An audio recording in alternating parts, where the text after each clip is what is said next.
નમસ્કાર મારા વાલા દર્શક મિત્રો, આજે તમને એક ફળ વિશેની માહિતી આપવાની છે અને એ ફળ વિશેની માહિતી હું તમને નથી આપવાનો. મારી વાઈફ મનીષા સોની, જે આયુર્વેદમાં ખૂબ જ નિપુણ છે અને સારું એવું જ્ઞાન ધરાવે છે, તો તમને આજે એક ફળ વિશેની માહિતી આપવાની છે. એ ફળના ફાયદા અને એ ફળના તો બરાબર, અને એની છાલના પણ એટલા બધા જબરજસ્ત ફાયદા છે. તો તમને આજે એના વિશે વિસ્તૃતમાં માહિતી આપવાની છે. તો તમે મારો વિડીયો છેલ્લે સુધી જોજો. Hand over to my wife Manisha Soni. નમસ્કાર મિત્રો, જય શ્રી કૃષ્ણ બધાને મારા તરફથી.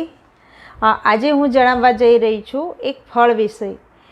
ફળ તો આપણે બધા જ ખાતા હોઈએ છીએ, પણ આપણને એના ફાયદા વિશે નથી ખબર હોતી. અને બધા જ ફળના ફાયદા તો હોય જ છે, પણ આજે હું જે ફળ જણાવવા જઈ રહી છું એ અત્યારે ખૂબ ફાયદાકારક છે. અત્યારે કઈ ઋતુ ચાલી રહી છે?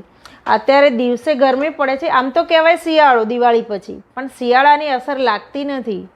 તો અત્યારે દિવસે ગરમી પડે છે ખૂબ, અને રાત્રે ઠંડી પડે. તો આ ઋતુમાં આપણે બીમાર પડવાની શક્યતા બહુ વધારે હોય છે. બીમાર એટલે શરદી, ખાંસી અને તાવ. શરદી, ખાંસી અને તાવ એ બધું આપણને થાય ત્યારે આપણી તબિયત બરાબર મજા ન લાગે, અને ખાંસી આવે એટલે તો વધારે બેચેની લાગે.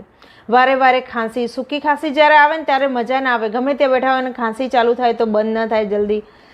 ક્યાંક કોઈ ગ્રુપમાં બેઠા હોય, ક્યારેક કોઈ મીટિંગમાં હોય, અથવા રાત્રે સૂતા હોઈએ અને અચાનક ખાંસી એટલી બધી ચાલુ થઈ જાય આવવાની કે આપણને પછી મજા ના આવે. તો આપણે એ બધી વસ્તુમાં ખાંસીમાંથી છુટકારો મેળવવો હોય, અને દાડમ તમને જણાવવા જઈ રહી છું જે ફળ છે એ. તો દાડમના ઘણા બધા ફાયદા છે, અને એ ઘણા બધા ફાયદા દાડમના તો છે જ, પણ દાડમના છિલકાના પણ એટલા બધા ફાયદા છે. તમે એ જાણશો તો નવાઈ જ પામશો કે દાડમ તો ફાયદાકારક છે, પણ એનું છિલકું પણ આટલું બધું ફાયદાકારક છે. તો આજે હું તમને જે ફળ બતાવી રહી છું એ છે દાડમ. અને દાડમની અંદર ઘણા બધા વિટામિન્સ, મિનરલ્સ રહેલા છે. જેમ કે દાડમની અંદર ફાઇબર છે, વિટામિન કે છે, વિટામિન સી છે, વિટામિન બી છે, આયરન બી છે એની અંદર, પોટેશિયમ, ઝીંક, આવા ઘણા બધા તત્વો સમાયેલા છે દાડમના.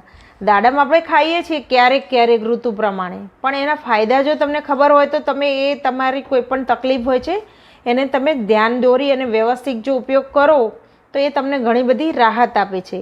હવે ફાઇબર એ શું કરે છે? ફાઇબરને આપણા પાચનને મજબૂત કરે છે. દાડમની અંદર ફાઇબર રહેલું છે ભરપૂર માત્રામાં, અને એ આપણાની પાચન ક્રિયા જે છે એને મજબૂત કરે છે. એની અંદર બીજું એક વિટામિન રહેલું છે, વિટામિન કે. વિટામિન કે એ શું કરે છે? લોહીને ગંઠાવવામાં ઉપયોગી છે. આપણને જ્યારે કોઈ ઘા વાગે છે અને લોહી વહેતું હોય વધારે પ્રમાણમાં, તો એ લોહી આપણું કેવું બંધ ના થાય વહેવાનું, તો પછી આપણો લોહીમાં ઘણું બધું લોહી વહી જવાના કારણે ઘણી બધી બીમારી, મતલબ બીમારી તો ના કહેવાય પણ મૃત્યુ પણ થઈ શકે છે વધારે માત્રામાં લોહી થઈ જવાથી. અથવા નાનો ઘા હોય તો લોહી બંધ ના થાય. તો વિટામિન કે જો આપણા શરીરમાં ભરપૂર માત્રામાં હશે ને, તો એ લોહી તરત જ થોડી વારમાં ગંઠાઈ જશે એ જગ્યા પર, અને લોહી વહેતું બંધ થઈ જશે. આપણા શરીરનું વધારે માત્રામાં લોહી વહી નહીં જાય. તો વિટામિન કે એના માટે ઉપયોગી છે. પછી વિટામિન સી છે, જે આપણી શરીરની રોગ પ્રતિકારક શક્તિ છે એને વધારવામાં ખૂબ ઉપયોગી છે. દાડમની અંદર ઘણા બધા વિટામિન્સ છે જે આપણને ફાયદાકારક છે. એ બધાનું હું તમને નોલેજ આપી રહી છું. વિટામિન બી છે. વિટામિન બી એ આપણા શરીરમાં અપચો મટાડે છે. જે આપણને ઘણીવાર શરીરમાં અપચો થતો હોય ખાવાથી, અને ઘણીવાર ભૂખ્યા પેટે પણ આપણને મજા ના આવતી હોય, તો એ આ અપચો વિટામિન બી દ્વારા મળે છે, અને એ દાડમમાં ભરપૂર માત્રામાં સમાયેલો છે. પછી આયરન છે. આયરન એ આપણા શરીરની લોહીની ઉણપને દૂર કરે છે. આપણા શરીરમાં ઘણીવાર ઓછું લોહી થઈ જતું હોય છે. ઘણા લોકોને આપણને આવીને કમ્પ્લેન કરતા હોય છે કે મારા શરીરમાં બહુ ઓછું 6% લોહી છે, 3-4% લોહી છે. તો દાડમનો જ્યુસ પીવો, એ એનાથી આયરન ભરપૂર માત્રામાં મળે છે, અને એ આપણને આયરન વધારે છે. આયરનની કમી, લોહીની કમીને દૂર કરે છે. પોટેશિયમ. પોટેશિયમ એ આપણા હાર્ટ માટે ખૂબ ફાયદાકારી છે, હાર્ટ અને મગજ માટે.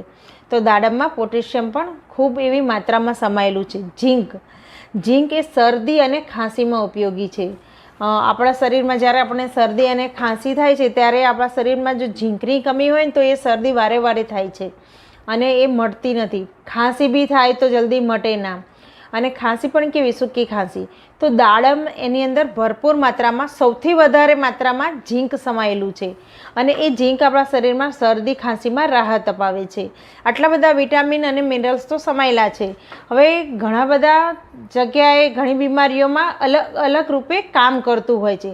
ઘણીવાર આપણને ફળ તો ખાતા હોઈએ છીએ, પણ એના ફાયદા વિશે ખબર ના હોય તો આપણે ક્યારેક ક્યારેક એનો ઉપયોગ કરીએ છીએ અને પછી છોડી દઈએ છીએ. અને આપણે નાના બાળકોને એવી રીતે ખવડાવીએ, પણ આપણે પોતે એટલા ફળમાં ખાતા નથી. તો આ આપણા શરીરમાં ઘણી બધી તકલીફો થતી હોય છે. કોઈ લોહીની કમી થતી હોય, કોઈને વારે વારે શરદી થતી હોય, અપચો રહેતો હોય, તો આ ઘણી બધી તકલીફોને દાડમથી દૂર થતી હોય છે. હવે આ ફળ ખાઈએ ને ફળના જો આપણને ફાયદા ના ખબર હોય ને, તો આપણે એને ક્યારેક ખાઈને મૂકી દઈએ છીએ. તો આ દાડમ એક એવું ફળ છે કે એની અંદર આટલા બધા વિટામિન છે, મિનરલ્સ છે, પોટેશિયમ છે, મેગ્નેશિયમ છે, ઝીંક છે, વિટામિન સી છે, બી, કે, આ બધા મેં તમને જ્યારે ફાયદા જણાવ્યા છે, તો એ દરેક વસ્તુ હવે અલગ અલગ રોગમાં કેવી રીતે ફાયદા કરે છે ને, તો હું એ તમને જણાવીશ. તો દાડમ એક ઔષધિ સમાન ફળ છે. દાડમ રોજ ખાવાથી આપણા શરીરમાં લોહી વધે છે. જેને બી લોહીની ઉણપ હોય એ દાડમને રોજ ડેલી ઉપયોગમાં લઈ શકે છે. 4 ચમચી દાડમના રસની અંદર આપણે શેકેલું જીરું એ આપણા રસોઈમાં વપરાતી વસ્તુ છે, અને સહેજ તવી ઉપર જરા શેકી દેવાનું, એને ખાંડની દસ્તા વડે ખાંડી અને 4 ચમચી દાડમના રસની અંદર મિક્સ કરવાનું. એની અંદર જરા સિંધાલુન કે નમક મિક્સ કરવાનું, અને પછી એ પીવાથી અપચામાં રાહત આપે છે આપણને. જ્યારે આપણા પેટમાં અપચો ને ગેસ ને એવું થતું હોય ને, ત્યારે એ બધું આપણે આ દાડમના રસને પીવાથી જીરાવાળા એ ફાયદો કરે છે. દાડમને જે દાડમના દાણા છે એને ચાવીને આપણે ખાઈએ ને, તો કબજિયાત પણ દૂર કરે છે. ઘણા લોકો કબજિયાતની બહુ કમ્પ્લેન કરતા હોય છે કે એ લોકોને રોજ કબજિયાત રહેતી હોય છે અને જલ્દી મળતી નથી હોતી.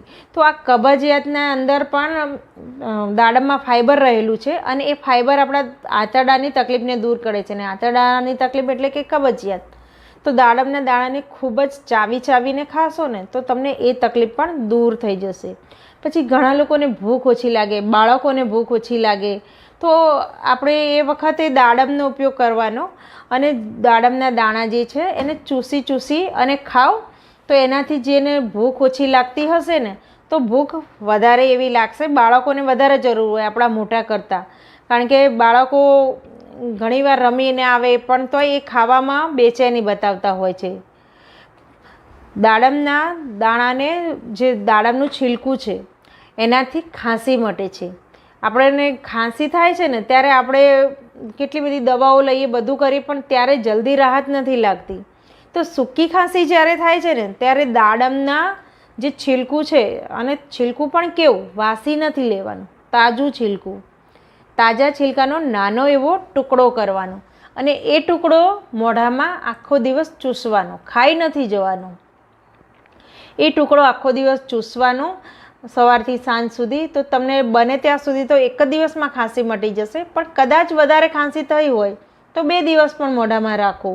એ ટુકડો ખાઈ નથી જવાનો, યાદ રાખજો, ધ્યાન રાખજો મારી વાતનું. અને એને આખો દિવસ ચૂસવાનો છે. થોડો કડવાશ જેવો લાગશે, પણ કડવો નહીં, પણ હરમો કહેવાય, હરમા જેવું લાગશે, પણ એનાથી તમને ખાંસી જલ્દી મટી જશે.